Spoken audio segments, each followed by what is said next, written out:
भीष्माचार्याकडे त्रिकूट गेलं आणि कृपाचार्याने सगळे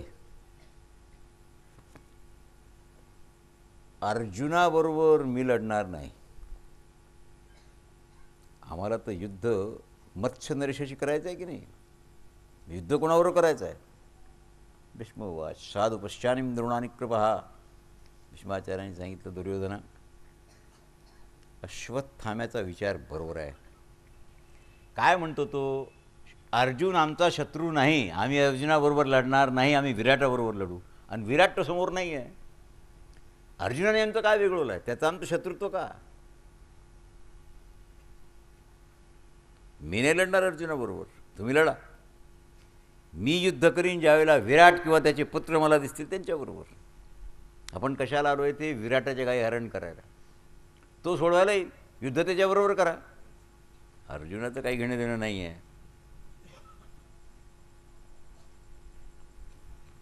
भीष्माचार्याला विचारलं, महाराज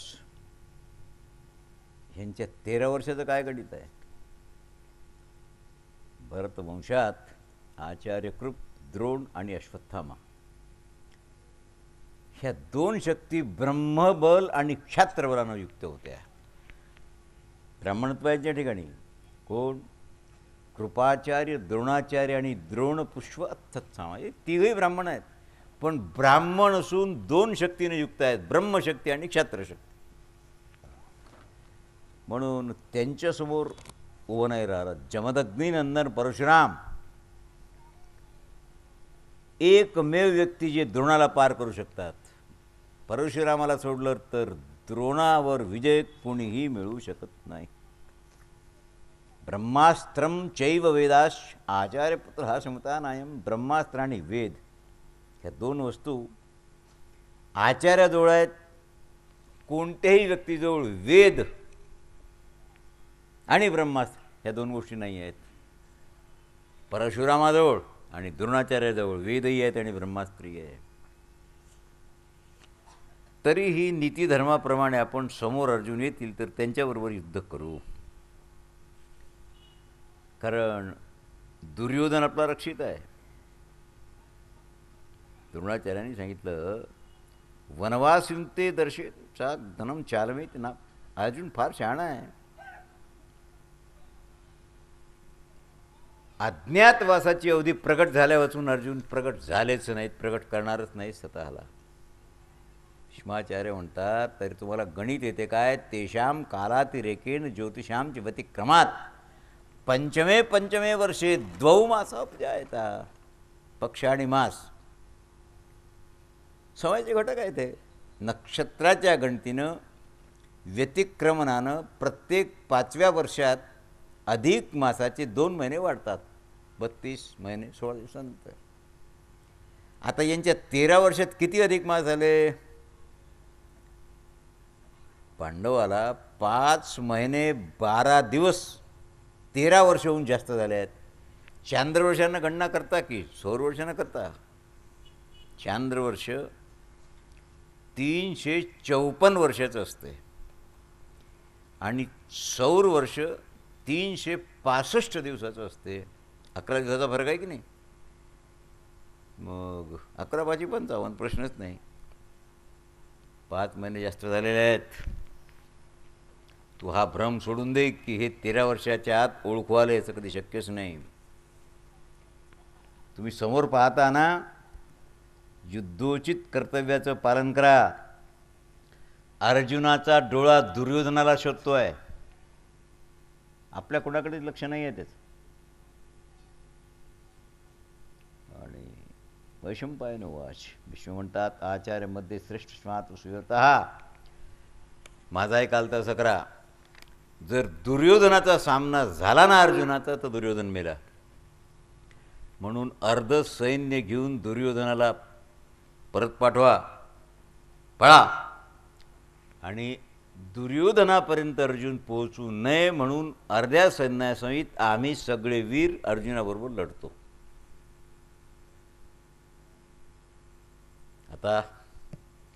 आता कुठे गेला आहे कर्ण. तृणोवाच एतत् ध्वजाग्रम पार्थ दूरतः एष घोष. रथ पाहून घ्या त्याचा. दुर्योधन तयार नव्हता, पण प्राण वाचवण्याकरता जावं लागलं. काही सैन्य त्याच्या बरोबर आहेत. द्रोणाचार्य बोलत होते तेवढ्या 2 बाण त्यांच्या पायाजवळ येऊन पडले अर्जुनाचे. द्वौ इमौ च वाणी सहितो. आणि द्रोणाचार्यांनी 1 बाण त्याच्या मस्तकावरून सोडला. प्रणाम केला दोन्ही पायावर. गुरु आहेत. 2 पायाजवळ बाण आलेले आणि आशीर्वादपर बाण डोक्याच्यावरून द्रोणाचार्यांनी टाकला. का दुसरा बाण कानाजवळून गेला. 2 उत्तरने विचारलं, महाराज हे तुमच्या कानाजवळून बाण गेले. सांगितलं, मी आज्ञा मागितली होती गुरुजीला आणि माझ्या कानाजवळून बाण गेला, याचा अर्थ त्यांनी मला युद्धाची आज्ञा दिली. आता पुढे युद्ध. इशुपातीची सनायामृताम संयुक्त सारथे पण तस्य मुग्निम प्रतिष्ठाति स एव पराजिता. एक लक्षात ठेव, माझ्या धनुष्यातून बाण सुटला, जेवढ्या लांब तो जाईल बस तेवढं अंतर रथाचं ठेव. 1 बाणाचं अंतर म्हणावं याला. घोड्यांना पुढे नको जाऊ दे, थांबून ठेवते ते. कारण मला हे पाहायचं आहे की दुर्योधन कुठे आहे.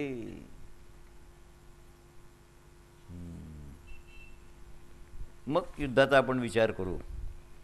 आचार्य द्रोण मला दिसत आहेत, भीष्म कृपश कर्णशी सगळे दिसत आहेत, पितामही आहेत, कर्णही आहे.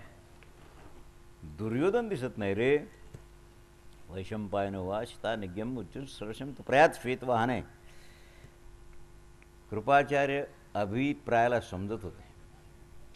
अर्जुनाची दृष्टी आणि डोळा कृपाचार्यांनी ओळखला. कृपाचार्य म्हणतात, अर्जुन आपल्यावर लढणार नाहीत, कारण ते शोधतायत दुर्योधनाला. म्हणून दुर्योधन ज्या दिशेला गेला त्या दिशेला अर्जुन जातील. तुम्ही सावधान होऊन जा.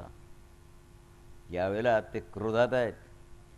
इंद्र असो की कृष्ण असो की द्रोण असो, कुणी असो, अर्जुनाबरोबर अशा अवस्थेत युद्ध आपण नाही करू शकणार. गाईचा पिच्छा सोडून द्या, गाई जाऊ द्या परत. विराट नगरात जीव वाचा तुमचा आपापला. आणि सारथ्याला सांगितलं उत्तराला, ज्या बाजूला दुर्योधन गेलाय यांना असं दक्षिण वळून रथ त्याच्या मागं नाही. समोर आले नाही. कर्ण आहेत, विकर्ण आहेत, संग्रामजीत आहे, कर्णाबरोबर युद्ध आहे. पहिल्या सपाट्याला विकर्णाची पराजय झाला आणि संग्रामजीतच मारला गेला. जिंकून घेतलं काही. पुन्हा दुर्योधनाकडे चालले. ही आडबोमध्ये आहे सगळं. दुर्योधनापर्यंत कोण जाऊ देतो. तथा ते श्याम पुरुष प्रवीराह.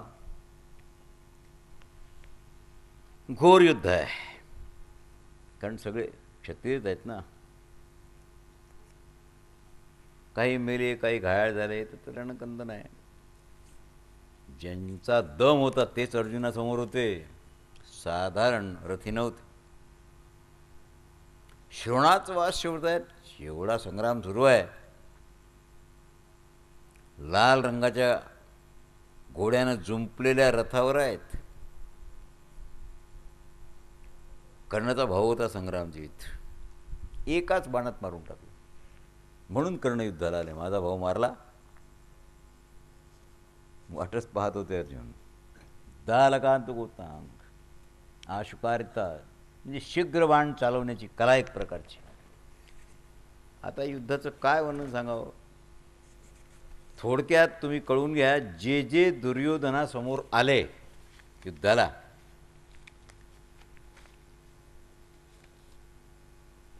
काही मारले गेले, बाकी पळून गेले. संहार आहे. उत्तराने रथ कृपाचार्याच्या रथाजवळ नेला. कर्ण आणि परत फिरून त्याला नाही इलाज आहे. त्याला छिन्न भिन्न झालं आहे सगळं अर्जुनाच्या बाणामुळे. कृपाचार्य प्रसन्न होते. कृपाचार्य म्हणतात, धनंजया, रथशक्ती द्वारा फार सैनिक मारले आहेत तू. आकाशाचारी पक्षी आकाशात उडत होते आणि नरमांस भक्षण करणारे प्राणी यथेच मेलेल्या माणसांना तोडत होते.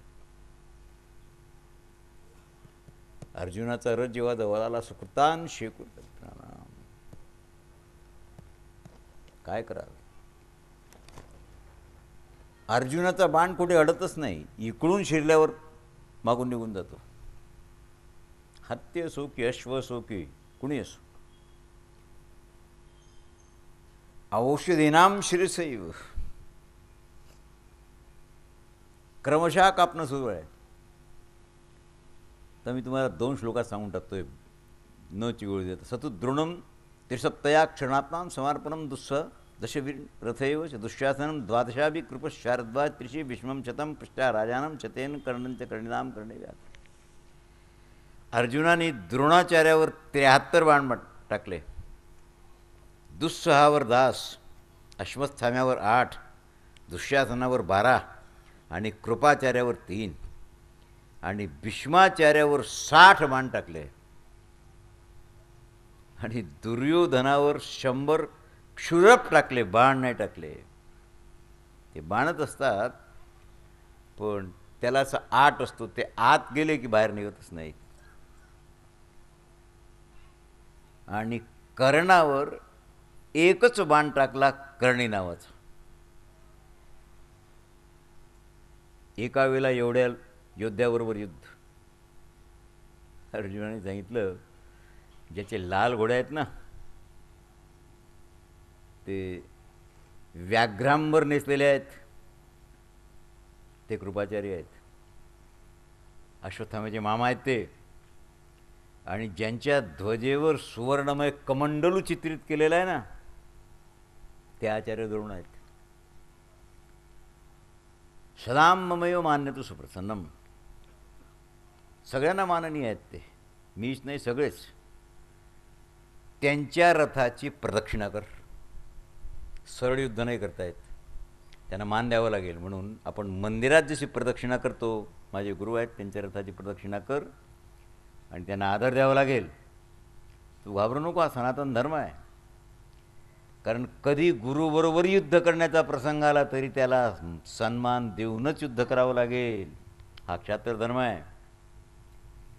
सगळ्याच्या आधी द्रोण माझ्या शरीरावर प्रहार करतील, मगच मी त्यांच्यावर बाण चालवेल. मी आपणहून कधी बाण सोडणारच नाही. प्रथम शिष्य मानले आहेत. ध्वजेच्या अग्रभागावर हत्तीचं चित्र काढलेलं आहे, तो कर्ण आहे. तुला याचा परिचय आहेस. आणि ज्यांच्या मस्तकावर श्वेत रंगाचा ध्वज सुशोभित आहेत, ते पितामह भीष्म आहेत. सुवर्ण कवच आहे, सुवर्णाचं शिरस्त्राण आहे आणि 200 वर्षाच्या वर वय आहेत. सगळे केस पांढरे आहेत, राज्यलक्ष्मीनं प्रसन्न आहेत, पण दुर्योधनाच्या अधीन आहेत. परंतु भीष्मस्सदृशां पितामहः राजा वृद्धका सुयोधन वशानुगः. एवढं ऐश्वर्य आहे, पण दुर्योधनाचे वशवर्ती आहेत. यांच्याजवळ जायचंच नाही. हे सगळ्यांच्या नंतर शेवटी युद्ध करू आपण भीष्माबरोबर. सध्या माझ्यासमोर कृपाचार्य आहेत, कृपाचार्याकडे रथ वळव. इथे असं लिहिलं आहे की कृपाचार्यावर अर्जुनाचं जे युद्ध झालं, कौतुकानं आकाशातून इंद्र पाहत होते, इतर देवता. कारण कृपाचार्य अतिरथी वीर होते ना. राजा अग्नी, ईश, सोम, वरुण, प्रजापती, धाता आदी कृपाचार्यांचं लाघव पाहत होते, पण अर्जुनाचं युद्ध पाहायला आले. खरं शेवटी जेव्हा कृपाचार्य मूर्छित झाले, त्यावेळेला सारथी रणांगणातून परत घेऊन गेला त्यांना. आणि आता सांगितलं, आता स्वतःचं नाव घेतलं, गोत्राचा उच्चार केला, देवदत्त शंख वाजवला आणि सांगितलं की आता सावधान होऊन जा. मी अर्जुन तुमच्यावर युद्धाला आलो. वीरवर कृपाचार, काय सांगावं महाराज. युद्धात माझ्याबरोबर कोण लढतो आहे त्याला स्वतःचं नाव सांगावं लागत असते. कारण युद्धाचे जे नियम आहेत,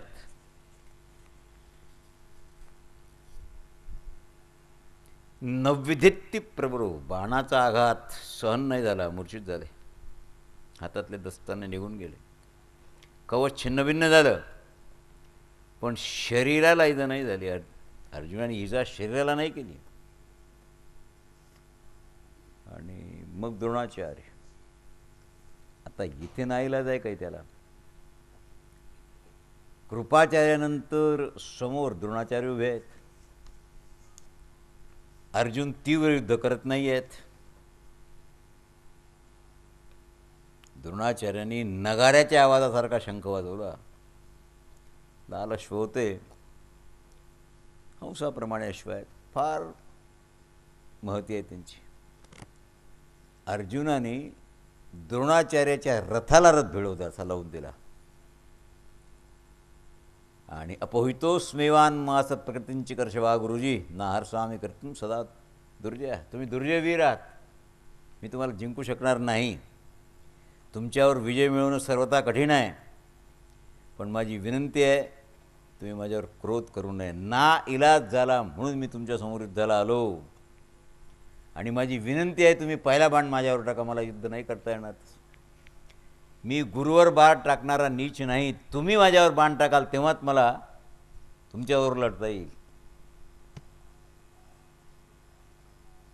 कोण द्रोणाचार्य सोडून अर्जुनासमोर उभा राहील. युद्ध तर झालं, पण द्रोण आणि अर्जुनाचं युद्ध प्रखर नाही झालं जसं कृपाचार्याचं झालं तसं. कारण यांना वाटत होतं की माझा शिष्य आहे, अर्जुनाला वाटत होतं माझे गुरुजी आहेत. ते काय युद्ध आहे, रोषपूर्ण उद्गार आहे. आणि शेवट त्याचा एवढाच आहे की जेव्हा मूर्छित झाले द्रोणाचार्य त्यावेळेला बाजूला सारथ्याने घेऊन गेलं त्याला. बाणाच्यात वायूही शिरणार नाही एवढं भयानक बाण वर्षा होती. आणि नंतर अश्वत्थामा आहेत. अश्वत्थाम्याने पाहिलं की माझ्या बापाला मूर्छित केलं अर्जुनाने म्हणून जरा रागावले होते. महाघंटाच शब्दो योध्यान युद्धाला आले. दिशेचं ज्ञान नाही. अर्जुनाने अश्वत्थाम्यावर प्रहार नाही केला गुरुपुत्र आहे म्हणून, घोड्यावर प्रहार केला आणि अल्पजीवी होऊन मूर्छित झालेत. घोड्यांना दिशेचं ज्ञान नाही, सारथ्याचं ऐकणार नाहीत ते. याप्रमाणे युक्तीनं पराभव अश्वत्थाम्याचा त्याने केला. समर्पित सगळे उचलून नेलेले आहेत. थोडासा संवाद आहे कर्णाचा आणि अर्जुनाचा. अर्जुनाने सांगितलं, कर्णे तुझ्या समामध्ये भाऊच्या किस्सा, तू बऱ्याच गोष्टी बोलल्याच ऐकलं आहे मी. माझ्यासारखा दुसरा योद्धा नाही अर्जुनाला रथातून खाली पाडतो. आता हे ते खरं करण्याची परीक्षा आहे. आम्ही तुझ्यासमोर उभा आहे, तू आधी प्रयत्न करून मला रथाच्या खाली पाड. कौरवांच्या सभेत तू मांड्या ठोकत होता रे, पाहत तुझ्याकडून काय होईल ते. आणि तू परशुरामाचा शिष्य आहेस त्यातल्या त्यात. याकरता राधेया तुझं बोलणं आम्ही सहन केलं, तर आज मी त्याची परतफेड करतो. कर्णवाच बिरदावाच्यात पार्थ कर्मणाम समाचारात शेती वाक्यम. कर्ण म्हणतो करून दाखव, काही बोलू नको. अर्जुन वाच इदामेनी तावत पपांदण्यहा. हरे राधेया, आत्ता थोड्या वेळाच्या आधी तुझा सख्खा भाऊ मारून टाकला ना मी, आणि एक पळून गेला. भावाला मारून टाकून आता तुला तोंड आहे का युद्ध करायला? त्यावेळेला तू का नाही लढला? का पाठ दाखवून पळून गेलायस?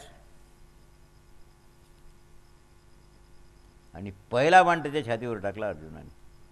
पहिला तस्य भित्वा तृणाम तमसा विष्णू किंचित पत्यान्ना. कर्णमूर्छित झाल्यानंतर बोलण्याचं कामच नाही राहिलं. उत्तर कुमार जरा घाबरले होते. काय गंमत आहे का? अश्वत्थामा, कृप, द्रोण आणि मग हे दुःशासनाआधी त्याचा काही मोठं विशेष नाही. अर्जुन म्हणतात, पुरा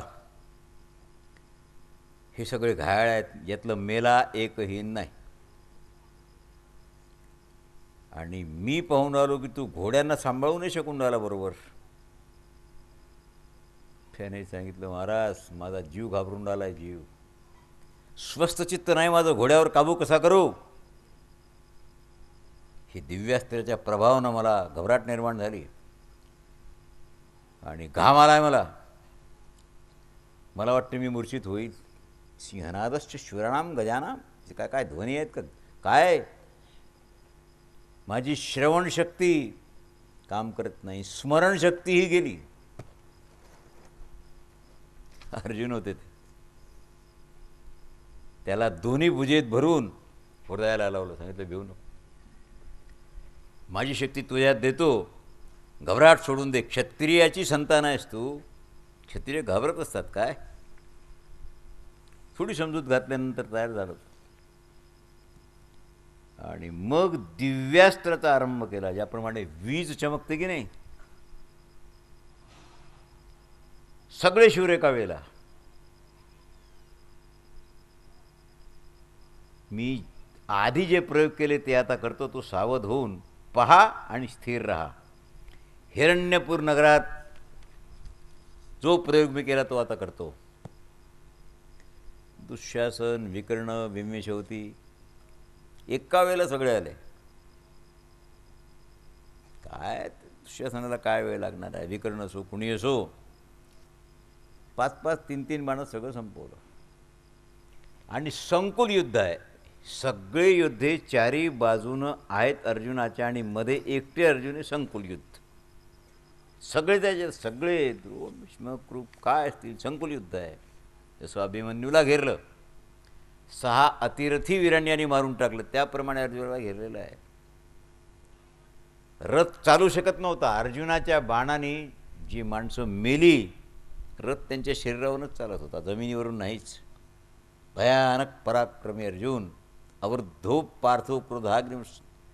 तर युद्धात क्रोध फार प्रमुख असतो ना. तीक्ष्ण शस्त्रसंग्राम क्रव्यात, काय इलाज आहे त्याला. समूह आहेत बाणाचे, समस्त महारथ्यांचं आक्रमण आहे. आणि आक्रमण सहन करून जेव्हा ऐंद्रास्त्राचं संधान अर्जुनाने केलं, अर्जुन हसत होते. अर्जुनाने सांगितलं, तर पण खेळ तो तसा आहे, तुम्ही चारी बाजूला मला घेरला आहे ठीक आहे, पण मी एका अस्त्रात तुम्हाला परत पाठवतो. ऐंद्रास्त्राचा प्रयोग केला आणि मग तर काही प्रश्नच नाही राहिला. अद्भुत युद्ध करायला कोणी शिल्लक नाही राहिलं, सगळे मूर्छित आहेत, फक्त भीष्म. आता एकट्याच माणसावर युद्ध करायचं आहे आणि तो पितामह आजोबा आहे. असं करावं. तथा भल्लेन महता प्रधान पांडवा छत्रम विच्छेद भीमशत्रुंडे पक्षी.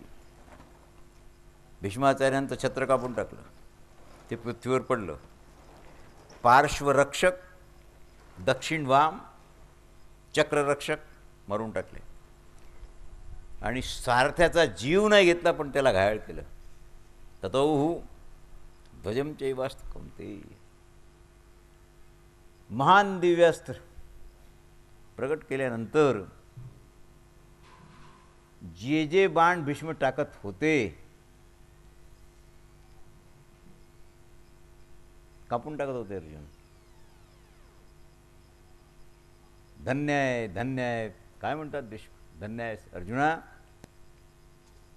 मीही तुला प्रतिकार नाही करू शकून राहिलो. मी तर म्हणतो, कृष्ण जर तुझ्यासमोर यावेला असते ना, तरी तुला जिंकू शकले नसते. प्राजापत्य, ऐंद्र, आग्नेय, रौद्र, कौवेर, वारुण, वायव्य, ह्या अस्त्रांचा प्रयोग सहज लिहिलं केला आहेस तू. एक अस्त्र प्राप्त करायला किती तप, किती कष्ट, एका मागून या अस्त्राचा प्रयोग तू केलेला आहेस. अथवा त्र्युम दशदिशा किरीटमाली. काय सांगू तुला, अतिरथी वीर्यात दोघंही. उभव तस्मान संग्राम में राजलोके. हा हा, आकाशात इंद्र उभे आहेत आणि कौतुक म्हणजे अस्त्र कौशल पाहतात अर्जुनाचं. मी याला एवढी अस्त्र दिली स्वर्गात, तो चालवतो कसा म्हणून कौशल पाहायला इंद्र म्हणतात मी स्वर्गात उभा आहे. कुणाजवळच नाही आहेत ती. अद्भुत अद्भुत अस्त्र आहेत. कधी बाण काढतो, कधी धनुष्याला लावतो आणि कधी सोडतो, कधीही कुणाच्या लक्षात नाही आलं. ततः शांतो विष्णुवान पार्श्वमित्रः. तर हे सगळं भीष्म करू शकतात, पण पीडितो महाबाहुर. भीष्म काही वेळ रथाला टेकून असं दंडा पकडून डोळे बंद करून बसले. फार घायल झाले होते. आता अशा दशेत सारथ्याचं कार्य आहे की रथीला बाहेर घेऊन जाणे. सारथ्याने ज्यांनी पाहिलं की 4-5 क्षण झाले भीष्म शुद्धीवर नाही आले, रणांगणाच्या बाहेर घेऊन गेला. आणि मग समोर दुर्योधन आहेत, हे कर्ण आहेत. अर्जुनाने सांगितलं, दुर्योधना, माझ्या बाणांना तुझ्या गरम रक्ताची तहान लागली आहे. एक एक अपराध आठव आणि तुला खात्रीनं सांगतो, जर रणांगण सोडून पळून जाणार नाहीस तर आज तुला मी नरकात पाठवतो. मला माहीत आहे तू पळून जाशील, पण क्षत्रियाची औलाद आहेस, मरण कबूल कर, पण माझ्यासमोरून पळून जाऊ नको. फक्त आज तो जिवंत राहणे नाही. दुर्योधना वश्यसिद्धीने छाती फाडून टाकली त्याची. राग तर त्याच्यावरच होता ना. ते मेला, सगळं मेलं. जे जे काही भीमरूपी तीर्थान द्रवंत दुर्योधनम शत्रुस्थान, तेही रक्तवमन, मुखातून रक्त जेव्हा दुर्योधनाच्या पडायला लागलं, त्यावेळेला अर्जुनाने मग त्याला सांगितलं, सावधान, सावध होऊन माझ्यावर युद्ध करू. मूर्छित काय मुर्द्यासारखा पडलायस. सारथी बिचारा काय करेल. काय तुझं नाव दुर्योधन ठेवलं, तुझ्या बापाने कसं काय ठेवलं असेल काही मला समजत नाही. दुर्योधनात जे गुण असायला पाहिजे त्यातलं तर एकही गुण मला तुझ्यात दिसत नाही. दुर्योधना, तू आता लवकरच मरणार. रक्षक भिक्षक संपले तुझे सगळे. समस्त कौरवजलाचे, समस्त कौरवजल. आणि मग रथमध्ये उभा केला. द्रोण, कृप, विंशती, दुःशासन सगळे मूर्छित आहेत.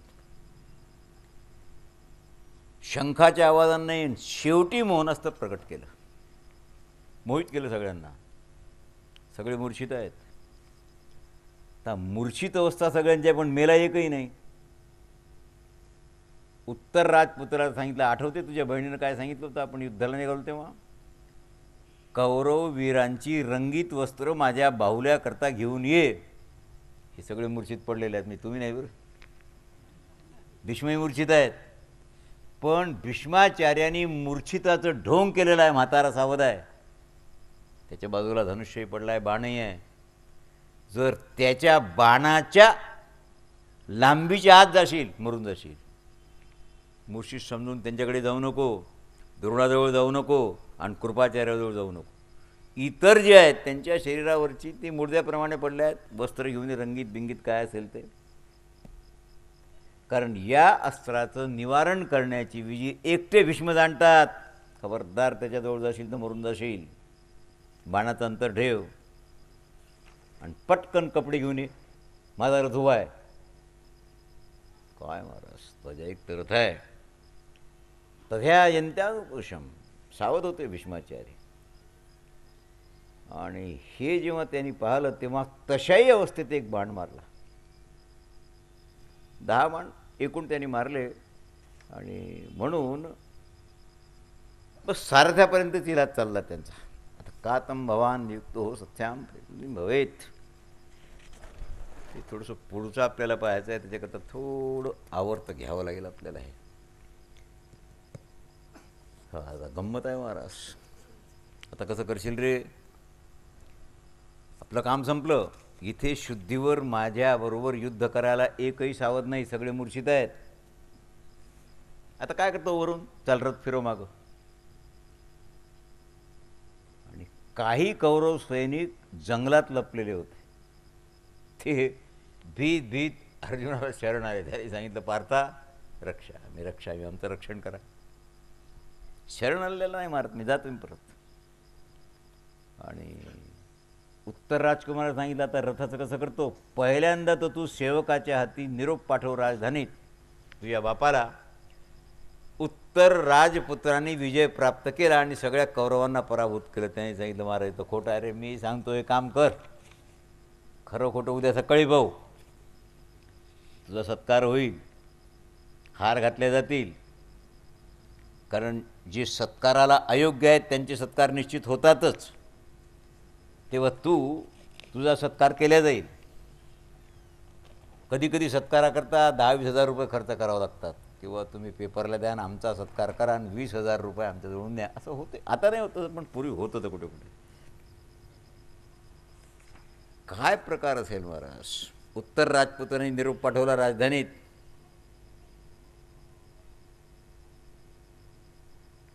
तू जर निरोप पाठवशील की अर्जुन तुझा बाप मरून जाईल धसक्यानं, बोलू नको सध्या. येथे कृताकर्म परित्यागाय उत्तरवाच. महाराज कसं अद्भुत कर्म, मला तर अंगावर रोमांच आले माझ्या. बापाजवळ जाऊन काय सांगू. सांगितलं काहीही नाही, एक शब्दही बोलायचं नाही. खरे कसा जिंकलास, एकच वाक्य सांगायचं, आकाशातून एक देवपुत्र आला, त्यांनी माझी मदत केली आणि मी जिंकलो. रथ स्मशानभूमीजवळ नाही, शत्रुसेना तुझी स्नेही. स्मशानाजवळ रथ नेला, शमी वृक्षाच्या खाली उभा केला. अर्जुनाचा वेश, शस्त्र अस्त्र गांडीव गाठोळ बांध झाडावर ठेवून दे. पुन्हा सांगितलं, माझं आता उद्यापासून ते मी सांगतो हे कर. आणि पुन्हा ती साडी अंगावर घातली. कारण त्यांच्या काही शरीरावर जखमा झाल्या होत्या ना, क्षतविक्षत शरीर झालं होतं ना, त्याला पट्ट्या बांधल्या, त्या बांगड्या हातात घातल्या.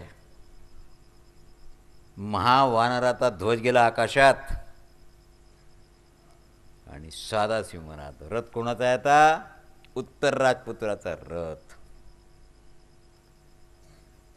उत्तर राजपुत्रांनी सांगितलं, महाराज गाई चालल्या आपल्या वाडग्याकडे, समोर युद्धाला कोणी दिसतो काय. सांगितलं, झिरो हा भाग आहे, चलो. तर असं कर, हे घोडे आहेत ना गोधन वगैरे, गाई खूप वेगानं हाकलल्या त्यांनी. त्या गुराख्याने सांगितलं, अरे या गाईंना पाणी पाजा, वातपाम शास्त्र आश्वाय पिय वित्वा, आणि त्यांना धुळीत भरल्या आहेत त्या. हे जे ग्वाले आहेत ना गच्छंतू, यांनी जाऊन सांगावं पहिल्यांदा. राजा चिंतित होते, माझा मुलगा गेला युद्धाला दक्षिण गोष्टाच्या बाजूला, मी असं ऐकलं आहे की ते भीष्म आहेत, द्रोण आहेत, कृप आहेत, आता हे पोरगं काय करील त्यांच्यासमोर, अश्वत्थाम्यासमोर काय लढाई करील.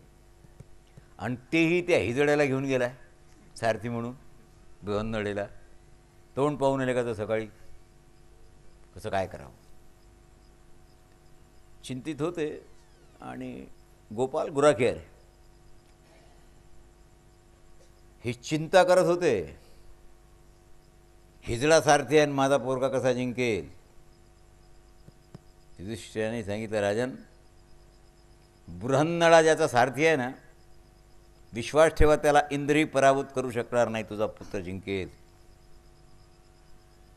तर शीघ्रगामी दूत आले, त्यांनी सांगितलं,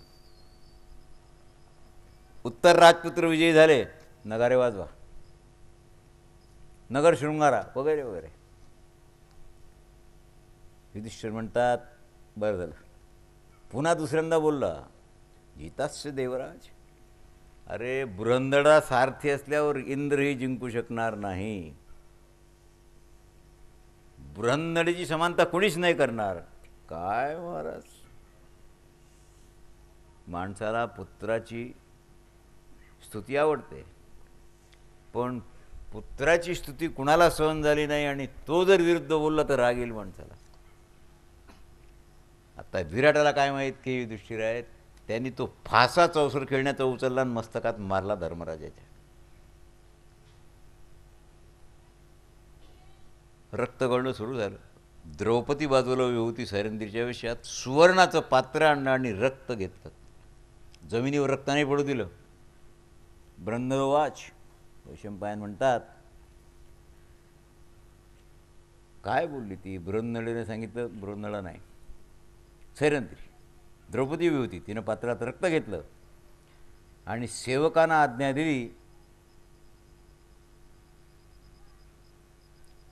हे रक्त मी पुसत नाही तोपर्यंत उत्तर राजपुत्र आणि आता षंडाचा वेश आहेस, त्याला आत नका येऊ देऊ. स्त्रिया गायी सोड. बृहन्नळा जर या ब्राह्मणाचं रक्त पाहिल तर कुलासहित सगळ्यांना क्षणात मारून टाकेल. बोलत होते महाराज. जन्मेजय म्हणतात, जुगार खेळताना माणसाला जास्त जोश असतो. वारंवार वारंवार माझा मुलगा जिंकला, माझा मुलगा जिंकला. धर्मराजाने सांगितलं मुलगा जिंकला, मुलगा जिंकला. कशाचा मुलगा जिंकला आहे? जिंकवला बृहन्नळेनं. ते लगेच बोलाचाल झाली थोडा शब्दाची आणि मग फासा मारला. पतीच्या अधीन राहणारी पत्नी आहे ती. जलपूर्ण सुवर्णपात्र आणल्यावर युधिष्ठिराने हळूच सांगितलं, राजकुमार उत्तरला बोलवा, बृहन्नळेला बाहेर ठेवा. हात आल्यावर त्यांनी रक्त पाहिलं. त्याने सांगितलं, बाबा कोणत्या मूर्ख माणसाने या कंकाच्या डोक्यातून रक्त पाडलेलं आहे? त्याने सांगितलं, अरे म्हातारा कुठेला आहे ब्राह्मण, कुठे लोपी स्मशान भेटते. मी म्हणून आलो होतो की माझा पोरगा जिंकला, हा म्हातारा म्हणतो की बृहन्नळा त्याचाच जप करून आलाय. मला राग आला की फासा मारला याच्या डोक्यात. तुम्ही रक्त पाडलं कायच? एका मिनिटात क्षमा मागाय ब्राह्मणाची.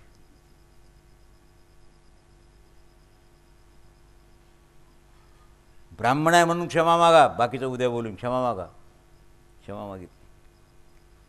आता त्यांनी तर चिरकाल क्षमेचं व्रतच घेतलं होतं ना धर्मराजाने. महाराज, यदि हे पतम भूमी रुधिरम मनस्ताह, जर माझं रक्त भूमीवर पडलं असतं ना, राष्ट्रासहित बृहन्नळेला तुम्हाला संपवलं असतं. काही लक्षात नाही आलं. रक्त थांबल्यानंतर, का रे पोरा कर्णाबरोबर कसा लढला, कृपाबरोबर कसा लढला विचारून ना म्हातारा त्याला. त्याने सांगितलं, काही आज विचारू नका, उद्या मी या प्रश्नाची उत्तर देईल. बाबा मही भीत्रम द्रवंत देवपुत्रो, मी पळून आलो असतो, पण मला पळताना पाहून एक देवपुत्र आकाशातून आला आणि त्यांनी युद्ध करून कृप, द्रोण, अश्वत्थामा, कर्ण, भीष्म, दुर्योधन सगळ्यांचा पराभव केला आणि आत्ता रणांगणात सगळे मूर्छित आहेत, शेवटी पळून गेले. विराट म्हणतो, करे तो देवपुत्र गेला काय? सांगितलं गेला. कुठे आहे तो? मला त्याचं पूजन करू दे. सांगितलं पूजनासाठी उद्या मी बोलावतो त्यांना, उद्या येतील, पण आज तो देवपुत्र गेला स्वर्गात.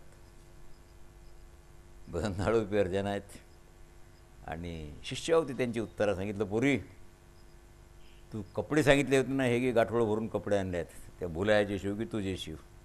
काय मला सांगाय अरे कार्या महाराज. दुसरा दिवस उडल्याला वैशंपायन म्हणतात, मया भागा भराजमाता महारता हा विराट शवाम. दुसऱ्या दिवशी सकाळी राजवेश धारण करून सुवर्ण मुकुट आदी धारण केल्यानंतर विराटाच्या सिंहासनावर धर्मराज जाऊन बसले. जेव्हा विराट दरबारात आले, हसत होते. आता किम कस्मात दृष्टीम कृतम, कंक भटजी काय विचार आहे तुमचा? फाशे सोडून तुम्ही एकदम राजसिंहासनावर कसे काय बसल्यास? अर्जुन उठून उभे राहिले.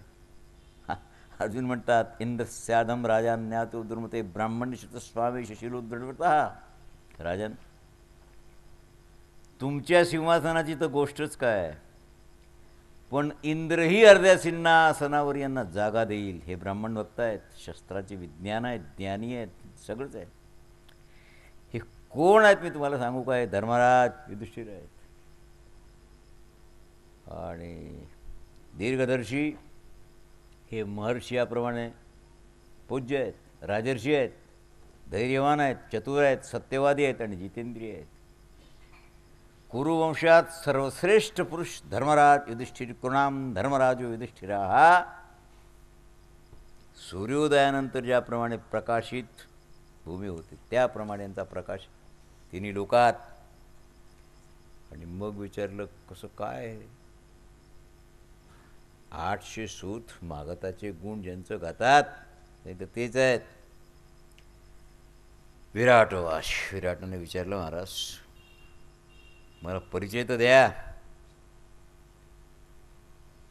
अर्जुन कोण आहे सांगितलं बृहन्नळा. काय बृहन्नळा. अरे बाबा हे स्वर्गातलं गणित आहे. ते आलं दिसते तसं नसते म्हणून जग फसते की नाही. विराट म्हणतात बृहन्नळा अर्जुन कसं काय शक्य आहे. अरे मी बृहन्नळा अर्जुन हा नकुल आहे सहदेव आहे द्रौपदी आहे. रडत होता म्हातारा. सांगू काय वर्षभर तुम्ही माझ्याकडे राहिले. उत्तर म्हणतो बाबा विशुद्ध जामूनच सुवर्णानं सगळे अस्त्रशस्त्रापासून रथापासून यांचा शृंगार होता. हे भीमसेन जे आहेत ना यांची गदा मी पाहिली माझ्याकडून हल्लीही नाही. सहस्र फुले आहेत अशा 1000 फुले त्या गदेवर. 3.5 हात लांबीची गदा 4.5 हात. आता तुम्हाला काय परिचय देऊ. ज्या दिवशी जिमुताला मारलं ना त्याच दिवशी माझ्या डोक्यातली नाडी ठणठण करत होती. हां परिचय दिला. कुणी दिला. उत्तर राजपुत्रांनी. अर्जुनांनी नाही दिला. बाबा एकच ज्याप्रमाणे शिकारीला आपण क्षत्रिय मारतो ना एकच बाण अर्जुनाचा संपला. विकर्ण त्याचा गजराज सगळं क्लास. 60,000 गायी आणल्या तुम्ही जिंकून या. मत्स्य नरेश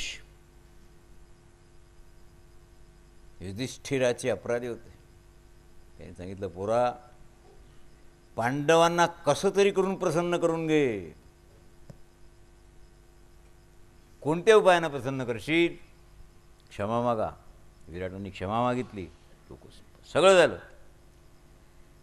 माझं मन प्रसन्न नाही. एवढ्यानं पांडवाची प्रसन्नता होणार नाही. याकरता दुसरा काहीतरी मार्ग शोधा. मला तर असं वाटते अजाणता आपल्याकडून अनेक अनेक अपराध 6ही लोकांच्या वर्षभरात घडलेले आहेत. महाराज युधिष्ठिर मी अनन्यपराधी आहे. माझं राज्य माझा दंड माझा कोश माझं नगर संपूर्ण राज्य मी तुम्हाला समर्पित करतो. तुमच्या पायावर वाहतो. आणि अर्जुनानंतर सांगितलं महाराज तुमची कृपा तुमचं प्रेम बस अभिप्रेत मला काही नाही. माझी इच्छा सांगू काय सांगा. मम पुत्री ही मुक्ता धर्मराज पार्श्वेम धनंजय. माझी कन्या 16 वर्षाची आहे. उत्तरा तुमच्या आता थोडंसं अरुण व्हावं अरुणातून म्हणून मी माझी कन्या अर्जुनाला द्यायचं ठरवलं आहे. अर्जुनाने पत्नी म्हणून तिला ग्रहण करा. अर्जुन बोलले काहीच नाहीत. फक्त धर्मराजाकडे पाहिलं. सव्यसाची धनंजय प्रतिगृहात सव्यसाची धनंजय. आणि धर्मराजाने सांगितलं कुंतीनंदन अर्जुन जे आहेत ना हे तिला पत्नी नाहीत करणार. कारण तुमची पुत्री पुत्रवधूच्या रूपानं आम्ही स्वीकार करू. तिला शिकवण्याकरता नृत्यगान वर्षभर अर्जुन तिच्या महालात होते. बाहेर नाही आले वर्षभर. आणि तिला पत्नी म्हणून ग्रहण करणं अधर्म होईल. राजन अर्जुनाचा पुत्र अभिमन्यू 16 वर्ष आहे. त्याला आता पूर्ण होईल. तुझी कन्या 16 वर्षाची आहे. आम्हाला चालेल. हे नाही मी म्हणत की अर्जुन म्हातारे झाले. तर 84 वर्ष 8 महिन्याचं वय यांचं. तरी तरुण आहेत. पण धर्मदृष्टीनं आम्ही तिला स्नुषा म्हणजे सून करून घेऊ. भार्याम दुहितरम मम प्रतिकृतने महात्मा. विराटाने सांगितलं मी स्वेच्छेनं कन्या देऊन राहिलो काय हरकत आहे. अर्जुनाने सांगितलं नाही नाही नाही. अरे माझी शिष्या आहे ती नर्तकी तू गोविंद का. तिला सून करून घेतो, प्रश्नच कुठे आहे. वयस्क झाली आहे ती, ऋतुप्राप्त आहे. आणि मी जर अशा वेळेला तिच्याबरोबर लग्न केलं, संध्याला जागा लाईल. अतिशाम भवे स्थाने लोकस्थिती विभो तस्मान तो इथं हा मन प्रशांत.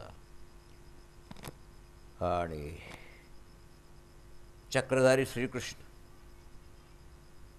आणि बलराम हे स्वपुत्रापेक्षाही जास्त प्रेम अभिमन्यूवर करतात.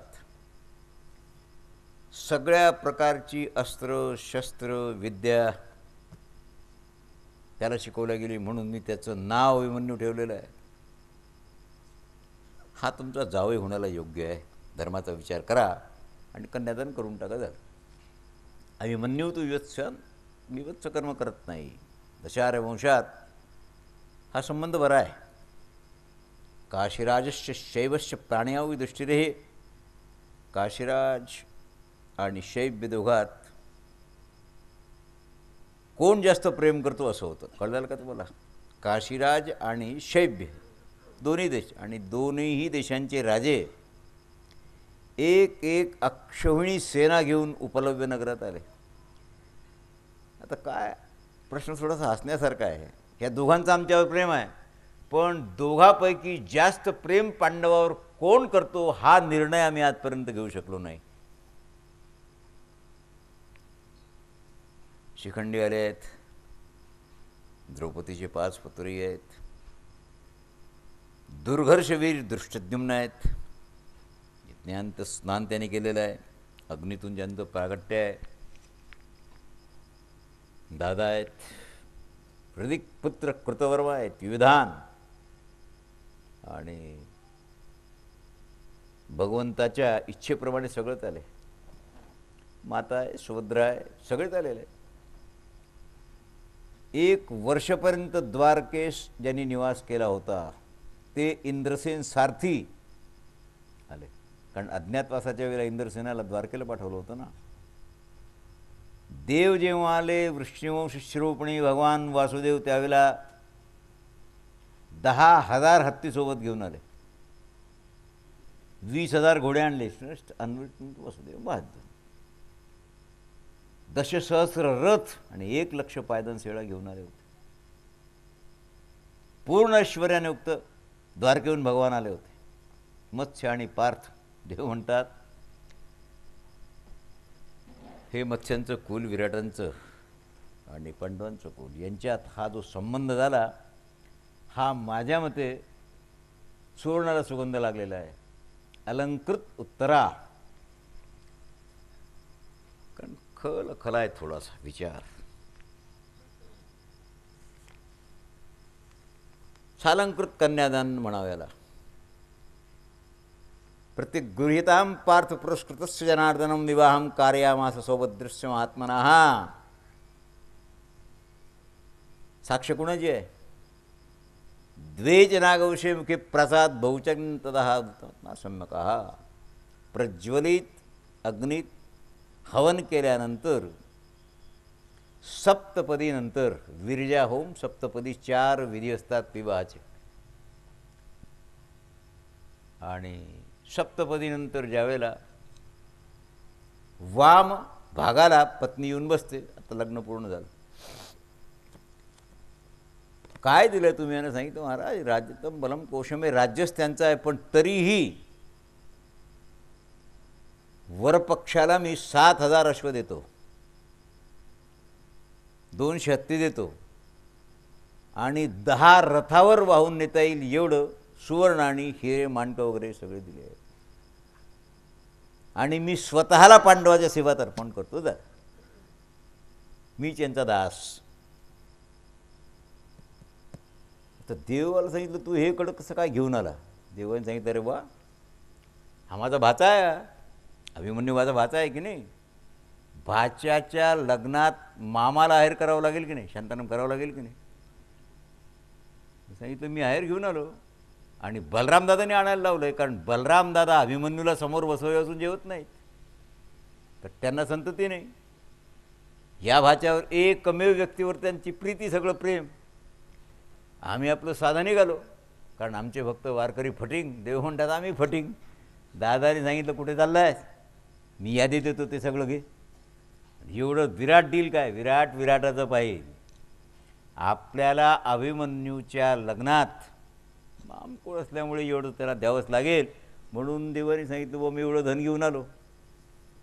युधिष्ठिराने सांगितलं आम्ही काय करावं, देवाचं धन कुणाला पचेल.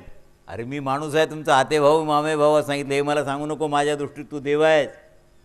ब्राह्मणेभ्यो ददौ वित्तम, आम्ही स्वीकारलं असं समज. आवाहन केलं ब्राह्मणाचं. ब्राह्मणांना सांगितलं ब्राह्मण हो, कृष्णाने जेवढं धन आणलेलं आहे ते तेवढं मी दान दिलं, घेऊन जा ज्याला जे वाटेल ते. अरे वाशेराजे पाहिजेत. काय विचित्रता आहे, काय पूर्वी हजारो गायी आहेत, रत्न आहेत, वाहन, काय करावं. आणि भगवंताने सांगितलं दादा एकदम कोणी जाऊ नका, हा सोहळा 3-4 दिवस होईल, कारण विराट जाऊ देणार नाहीत. तेव्हा आपण थोडंसं असं करू,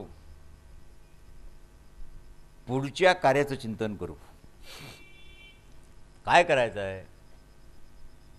उपलव्य नगर होतं, विराटाकडे राहणं नाही, 4 दिवस पाहुणचार ठीक आहे, पण उपलव्य नगर लागून आहे, विराटच आहे, त्यांच्या राज्यातच आहे. पण नेपाळपासून पुढे जातो ना डाव्या हाताला उपलव्य नगर आहे. नगर आता मोठं नाही, ओसाड पण आहे. तिथे सगळे गोळ्या झाल्यानंतर त्याच्यात प्रमुख पात्र कृष्ण आहेत आणि बलराम आहेत. देवाने बोलायला सुरुवात केली, सांगितलं दादा ठरल्याप्रमाणे 12 वर्ष वनवास आणि अज्ञातवासाचं 13वं वर्ष पांडवांनी पार पाडलं. आता दुर्योधनाने धृतराष्ट्राने नीतीनं वागून यांचं राज्य इंद्रप्रस्थात यांना द्यावं. हे हस्तिनापूरचं राज्य मागत नाहीत, हस्तिनापूरचं कौरवाकडे राहील, पण इंद्रप्रस्थ यांनी बसवलं, ते कपटाने घेतलं आणि तुम्ही 13 वर्षानंतर देऊ तुम्हाला. सात्यकी होते, सात्यकी अर्जुनाचे पट्ट शिष्य, तेवढंच शौर्य. द्वारकेत काय होतं, स्पष्ट बोलायचं म्हणजे महाभारताच्या पुराव्यानं 2 पक्ष होते. जरी संघटित राज्य आहे तरी एका घटकात 2 पक्ष होते. एकाचे अध्यक्ष होते कृतवर्मा आणि दुसऱ्याचे सात्यकी. सात्यकी कृष्णाला प्रमुख मानत होते आणि कृतवर्मा बलरामाला प्रमुख मानत होता. हा वाद होता, अंतर्वाद होता तो कौटुंबिक. म्हणून एकदा थोडीशी बोलचाल झाली अप्रगट रूपात. प्रगट रूपात बोलतात ते मूर्ख आहेत. कुटुंबात कलह जर झाला तर अप्रगट रूपात व्यक्त करावं, प्रगट बोलू नये. बलरामदादा रागावले आणि अयोध्येला निघून गेले. काही ब्राह्मण सोबत घेतले सेवक. 3 वर्ष अयोध्येला होते. या 3 वर्षाच्या कालात दुर्योधनाला कळल्यावर तो स्वतः अयोध्येला गेला, 3 वर्ष राहिला, प्राण पणाला लावून बलरामाची सेवा केली, त्यांचा शिष्यत्व पत्करला आणि गदायुद्ध शिकून घेतलं. म्हणून जगाच्या पाठीवर गदायुद्धात दुर्योधनाला पराभूत भीमही करू शकत नव्हते. हे खरं मर्म आहे त्याचं. आता इथे सात्यकी आहेत आणि कृतवर्मा आहेत. सत्तेने सांगितलं इलाजच नाही त्याला, त्यांनी त्या राज्य द्यायला पाहिजे इंद्रप्रस्थाचं. न दिलं तर आपण बलात्कारानं घेऊ. कृतवर्म्याने सांगितलं एकदम बलात्कारापर्यंत येऊ नको. बलरामदादाचं मनोगत सांगू काय सांगितलं. बलरामदादांनी सांगितलं की धर्मराजाला छंद आहे जुगाराचा. हा का जुगार खेळला, पहा घरात विरोध कसा असतो. हां, कृष्ण म्हणतात अन्याय त्यांचं त्यांना परत द्या, नाही तर बलात्काराने हिसकून घ्यावं लागेल. बलराम म्हणतात कृष्ण तू कसं काय बोलतो. त्यांनी बोलावलं याला शकुनीनं कपटानं, तू जुगार खेळायला आहे. धर्मराजाला हौस होती खेळायची म्हणून गेला आणि हारला, त्याला कोण काय करेल. फाशी त्याच्याकडून पडली. चतुर आहे फाशी पिकण्यात तो. हारला नाही आहे म्हणून हारला. आता त्याच्यात मारामारी युद्धाचा प्रसंग कुठे आला. अज्ञातवासाची वनवासाची अट घालून एक डाव खेळले ना. हे शकुनी जिंकला, कौरव जिंकले. यांना 13 वर्षे घालवावी लागली, त्यांचं प्रारब्ध आहे. यांना जर धड खेळता येत नाही, एवढ्या मोठ्या खिलाड्याबरोबर का खेळावं. तेव्हा मला तर असं वाटतं की युद्ध किंवा आता त्यांनी दिलं तर त्यांना सांगून पाहावं की आमचं राज्य द्या, पण त्याच्याकरता माराकाठीवर येण्याचं काही काम नाही. देवाने सांगितलं, दादा मी बोलू काय सांगितलं, आता तुम्ही मोठे आहात, तुमच्यासमोर कसं बोलावं, पण आता बोलावं लागेल. हे बघा, जीवनात कर्तव्याची जाण पुत्रांना पाहिजे, संबंधितांना पाहिजे, बंधूला पाहिजे आणि शिष्यानाही पाहिजे. तुमची सेवा 3 वर्षे केल्यामुळे तुमचा जीव आहे दुर्योधनावर, तो आहे तुमचा शिष्य. हे तुमचं व्यक्तिगत प्रेम असल्यामुळे तुम्ही त्याच्या चुका लक्षात नाही आणत. चांगली माणसं लाक्षागृहात जाळत असतात काय माणसाला, विष पाजून गंगेत टाकत असतात काय, बरं सांगा. पतिव्रतेला दरबारात आणून नग्न करण्याचा प्रयत्न करत असतात काय.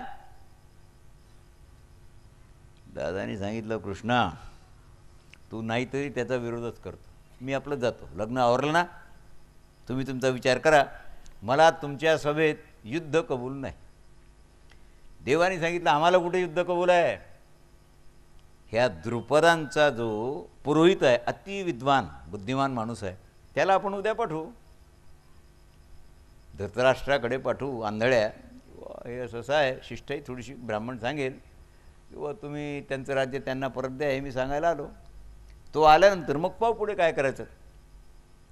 पण निरोप तो पाठवावा लागेल की आमचं राज्य आम्हाला द्या, कारण मागितल्या वाचून तर काही जुळतच नाही ना. धृतराष्ट्र स्वतंत्र नाही आहेत.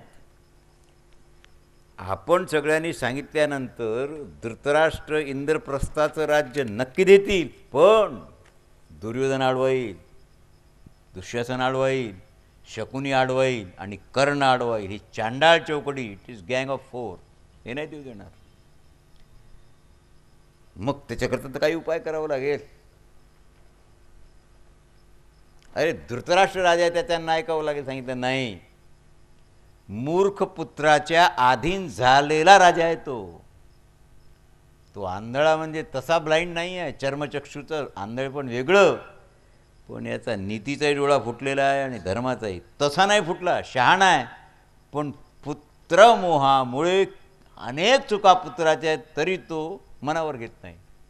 आणि लक्षात ठेवा, पुत्रावर प्रेम करणं न्याययुक्त आहे, पण मूर्ख पुत्रावर प्रेम करू नका. त्याच्याही पुढे जाऊन जो पित्याचा अपमान करणारा असेल, त्या पुत्राला मृत समजावं, काही इलाज नाही त्याला. कारण वेळोवेळी पावला पावलावर अपमान सहन करण्यापेक्षा एकदा त्याला सोडणं प्रशस्त आहे. हे करू शकतो काय धृतराष्ट्र? सांगितलं नाही करणार, मग युद्ध होईल. कुणाचं ऐकेल? धर्मराज म्हणतात, अरे आपलं काय बापाचं ऐकतो, देवाचं ऐकेल की नाही कृष्णाचं, त्याला पाठवू. तेव्हाही सांगितलं, दादा हा नंतरचा प्रश्न आहे, आधी पुरोहिताला पाठवू. आपण जसं पुरोहिताला पाठवू त्याप्रमाणे धृतराष्ट्रही कोणाला ना कोणाला पाठवेल तुमची समजूत घालायला, पांडवांची माझी सगळ्यांची समजूत घालायला. तो काय म्हणतो ते ऐकून घेऊ आणि त्यानंतर पुढचा विचार आपण करू. तूर्त मला असं वाटतं की याच्यापेक्षा आज तरी आपण काही दुसरं ठरवण्याचं कारण नाही. आणि या श्लोकाबरोबर विराट पर्व संपला. मी तुम्हाला सांगितलं होतं 2115 श्लोक दाक्षिणात्य पाठाचे मिळून 282 श्लोक आहेत. यात सगळ्यात लहान विराट पर्व आहे तसा, बाकी लहान आहेत पुढे ते जरा वेगळे आहेत. याचा श्रवण महिमा सांगताना भगवान व्यास म्हणतात, श्रुत्वा तुचरितम पुण्यम पांडवानां महात्मनां नारीव्याधिमय तेषां जायते स्वर्णकर्णाम. पांडवांचं पवित्र चरित्र माणसाचं मानसिक दुःख नष्ट करील, व्याधी म्हणजे शारीरिक कष्ट मिटवेल आणि माणूस निर्भय राहील.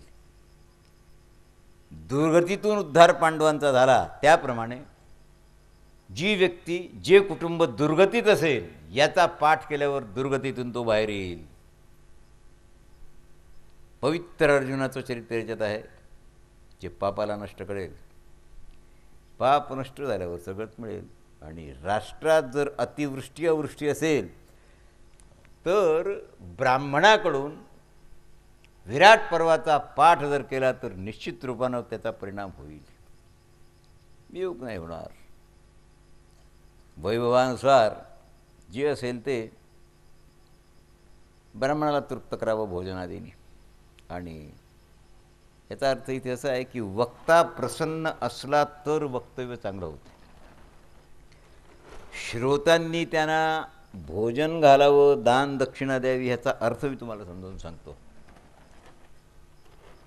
उद्या फार विचित्र बोलायचं आहे मला, कारण सोमवार, मंगळवार, बुधवार, गुरुवार हे 4 दिवस जे आहेत हे अतिशय महत्त्वाचे, पण ज्याला आपण विशुद्ध अमृत म्हणतो. थोडं थोडं सांगू बाकीचं सगळं. पण उद्योग पर्व आहे, युद्धाचा उद्योग सगळ्यांनी केलेला. त्या उद्योग पर्वांतर्गत संजय जेव्हा यांच्याकडे आले पांडवाकडे आणि परत गेले, त्यावेळेला अस्वस्थ चित्ताच्या धृतराष्ट्राने झोप मला येत नाही म्हणून विदुराला बोलावलं. आणि मग विदुराने 6:45 श्लोकात प्रबोधन केलं धृतराष्ट्राला. त्याला विदुरनीती म्हणतात. 8 अध्याय आहेत. आणि त्याच्यानंतर 4 अध्याय सनत सुजाताचे आहेत. सनत कुमार, सनत सुजात हे ब्रह्मरूप आहेत, 4ही मात. धृतराष्ट्राने विचारलं, विदुरा, अति गोड मी तुझा बोध ऐकला, पण मला भीती वाटते माझा दुर्योधन मरू नये, माझा दुःशासन मरू नये. याच्याकरता मृत्यू म्हणजे काय मला समजून सांग. त्यांनी सांगितलं, माझा अधिकार नाही, मी दासीच्या पोटातून जन्माला आलो. हे ब्रह्मसूत्र सांगावं लागेल, मला नाही सांगता येत. मी माझे गुरु सनत सुजात त्यांचं आवाहन करतो. आणि सनत सुजात आल्यानंतर 4 अध्यायात त्यांनी समाधान केलं. एवढे चांगले 4 अध्याय, त्याच्यावर श्रीमदाद्य शंकराचार्यांनी बद्रीनारायणला भाष्य लिहिलेलं आहे. जसं विष्णू सहस्रनामावर भाष्य आहे, गीतेवर भाष्य आहे, ब्रह्मसूत्रावर भाष्य आहे, उपनिषदावर भाष्य आहे, त्याप्रमाणे महाभारतातल्या या पर्वातल्या 4 अध्यायावर सनत सुजात पर्व म्हणतात त्याला, त्याच्यावर शंकराचार्यांचं भाष्य आहे. आणि उद्या मी तुम्हाला सकाळच्या प्रवचनात ते सगळं सांगेन. दक्षिणेचा विषय सगळ्याच्या शेवटच्या दिवशी बोलू. दक्षिणा म्हणजे धनाची दक्षिणा हे ब्राह्मणाकरता आहे. साधू संत दक्षिणा घेत नसतात, घेतात. तुम्ही त्यांच्यावर निष्ठा ठेवून त्यांच्यावर प्रेम करावं ही दक्षिणा घेतात. ब्राह्मण धनाची दक्षिणा घेतात, इतर काय असेल नसेल ते. पण मन करारे प्रसन्न सकळ सिद्धीचे. कारण समजा मी वक्ता आहे, मला माझी दक्षिणा कोणती आहे? काही प्रमाणात तरी मी तुमची भूक मिटवू शकलो, तुम्हाला अर्ध का असेना तृप्त करू शकलो, ही माझी खरी दक्षिणा आहे. 4 दिवस काम असतं तरी टाळा, कारण उद्योग पर्वांतर्गत विदुरनीती वगैरे आहे. आणि आपण गीतेला आरंभ करू. भगवद्गीतेचे 18 अध्याय हे मंथुनी नवनीता तैसे घ्यानंता, या मंथनातून निघालेलं अमृत आहे. संबंध महाभारतात ती म्हणजे भगवद्गीता. जवळजवळ 300च्या वर भाषेत भाषांतर आहे. आणि 360 विद्वानांच्या टीका आहेत त्याच्यावर, 10-5 टीका. पण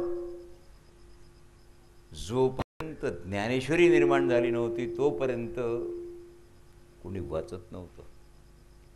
टीका संस्कृत, भाष्य संस्कृत, आपल्याला कळेल भाषाच नाही. म्हणून हे संस्कृताचं गहन अरण्य तोडून माऊलीनं पायवाट केली, लक्षात आलं की नाही. आणि 700 वर्षाच्या नंतर आपल्याला, म्हणजे त्याचे 200 वर्ष सोडून द्या तुम्ही, नाथ महाराजापासून 550 वर्ष, तेव्हापासून आपल्याला ज्ञानेश्वरी म्हणजे काय कळायला लागलं, म्हणजे गीता म्हणजे काय कळायला लागलं. तोपर्यंत विद्वानांच्या टीका आहेत, पण टीका संस्कृतमध्ये आहेत ना, भाषाही तेच आहेत. करता माऊलीने कृपा केली सगळ्या जगावर, विशेष रूपाने मराठी भाषिक महाराष्ट्रावर, आणि ज्ञानेश्वरी आपल्यासमोर ठेवली. 700 श्लोकाचे 9033 ओव्या लिहून प्रत्येक विषय इतका स्पष्ट केला आहे दर्पणाप्रमाणे. तर आम्ही वारकरी आहोत, आमच्या डोक्यात ज्ञानेश्वरी असणेच आहे, इट इज बट नॅचरल. पण मी प्रयत्न असा करील की ज्ञानेश्वरी फार अल्प प्रमाणाला घेऊन इतर जी प्रमाणं आहेत, ज्ञानेश्वरी तुम्ही ऐकता, नेहमी प्रवचन ऐकता, पण इतर जी प्रमाणं आहेत, मध्वाचार्यांची टीका, रामानुजाचार्यांची टीका, वल्लभांची टीका, ह्या सगळ्या ज्या आहेत अनेक विद्वानांच्या टीका, थोडं थोडं त्यांचं मतांतर काय आहे, त्यांना गीतेकरता काय वाटते, सगळ्याचा विचार आपण उद्या करू. म्हणून उद्यापासून दुसऱ्या प्रवचनापासून जी सायंकाळच्या गीतेला आरंभ होईल. आता किती प्रवचनं लागतील गॉड नोस, पण माझं सांगण्यास समाधान आणि तुमचं ऐकण्यास समाधान ह्या दोन गोष्टी प्रमुख आहेत. तेव्हा 4 दिवसात मग थोडं थोडं आहे कर्णपर्व, काय असेल ते द्रोणपर्व, हे अल्प सांगून तरी, कारण ते युद्धच आहे. त्यात प्रमुख भाग जेवढा आहे, समजा अभिमन्यू वध आहे, घटोत्कच वध आहे, कर्ण वध आहे, दुःशासन दुर्योधन, हे सांगावं लागतील, हे सांगू. पण तरीही ते सूक्ष्मात सांगावं लागतील आपल्याला ड्यू टू शॉर्ट टाईम. आणि मला आशा आहे 4 दिवस तुम्ही थोडीशी कामं बाजूला ठेवा, कारण ही भाषा मी वापरत नाही. माझ्यावर तुमची श्रद्धा हे सिद्ध झालेलं आहे. आणि माझा तुम्हाला स्वाभिमान आहे की नाही, हे वाक्य जरा विचित्र आहे. सगळ्या श्रोत्यांना माझा जो शिष्यवर्ग आहे, मी छातीवर हात ठेवून सांगतो त्यांना माझा स्वाभिमान गॅरंटेड आहे, म्हणून मलाही त्यांचा आहे. पण जे ही भाषा वापरतात त्यांना मात्र स्वाभिमान नाही, कारण ते क्रियेनं सिद्ध व्हायला पाहिजे ना. ती पाखरू असते की नाही पेरणीच्या वेळेला, आता आर्द्रा लागलं की ओरडत असते शेतात, तिचं म्हणणं असं असते पेरा पेरा पेरा पेरा. आता तिला आपण पेरा म्हणून राहिलो कळत नाही, फक्त ओरडते. पाऊस नाही आला शेतकरी काय पेरणार आहे. म्हणून लोक म्हणतात की महाराजचा स्वाभिमान असावा, पण ज्यांना आहे त्यांना आहेच, आणि जे म्हणतात आम्हाला आहे त्यांचा सिद्धच होत नाही. आपल्याला त्याच्याशी कर्तव्य नाही. आपल्याला कर्तव्य आहे श्रद्धावान लभते ज्ञानम. हे ज्ञान तुम्हाला कधी मिळेल, श्रद्धा ठेवाल तर. श्रद्धा देवावर, श्रद्धा संतावर, श्रद्धा गुरुवर, 3 ठिकाणी श्रद्धा ठेवणारा माणसाचा कधी नाश होत नाही. पण